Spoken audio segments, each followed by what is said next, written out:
Welcome back to another Stories with Heath. We're thankful to have the opportunity to be able to share some of these stories with you, and we hope that the stories can make a difference in your life. And if they do, we appreciate you liking and subscribing and commenting. But what we really need you to do is just share the videos with people you think it will help them, because that's why we do this, to try to help people. Well, I want to tell you a story today that's not about a person, or not about an event that happened in my life, but about a fruit. This is called an Osage orange. It's not actually an orange. I don't know what the word Osage means, but it's a fruit that grows. I've heard them called hedge apples. I've even heard them called monkey brain. But this is one of the fruits. And I came across one of these trees as I was walking a fence line here on the property, and just thought it'd be an interesting story to tell. If you cut these, nothing likes to eat them, really. Cows will eat them, deer will eat them. Squirrels like the seeds out of them, but they have to tear them open to get them. But nothing really likes the fruit at all, best I can tell. They tell me that the skin can actually produce latex, that if you have a latex allergy, you can have a reaction from handling one of these. It's an interesting little piece of plant here, or fruit. But the story I really want to talk to you about is about this tree here behind me, the Osage orange tree. Back in the days of the early colonial settlers, the European settlers, as they came to the New World and to North America, they referred to this tree as bowwood. And it was called bowwood because braves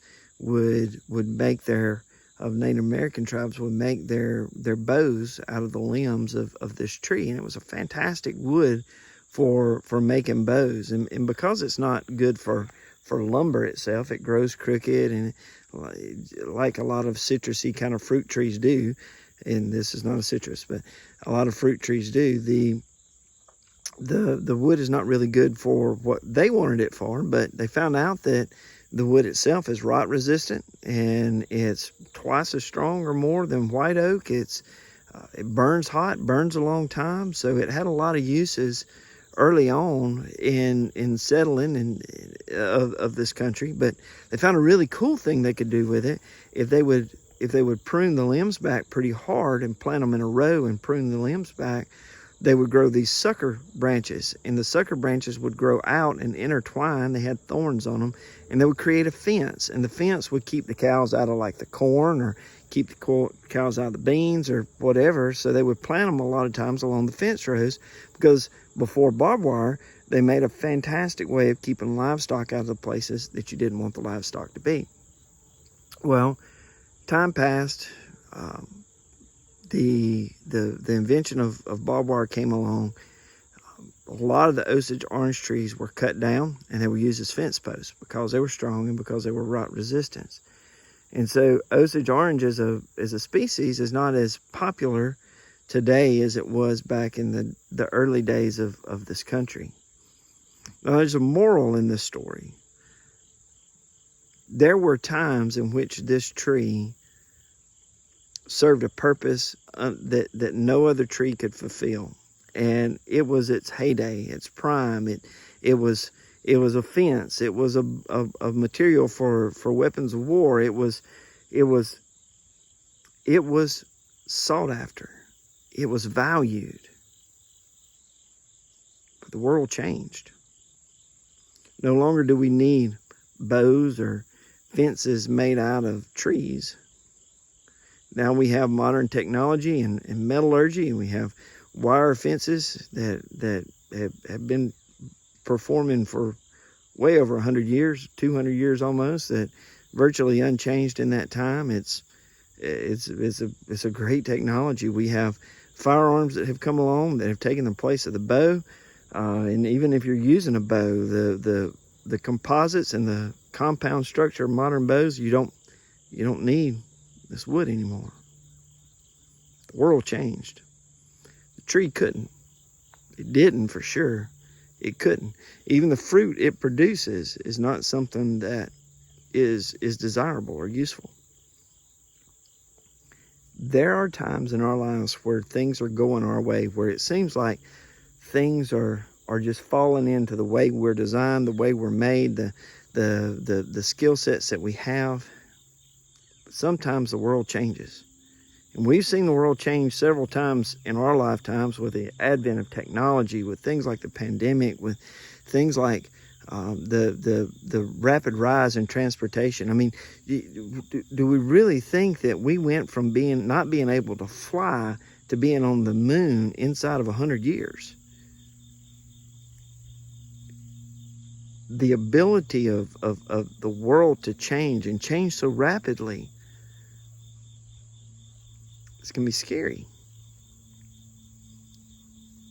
Sometimes the world changes in a way that we don't really fit in anymore, or we don't know our place in it anymore.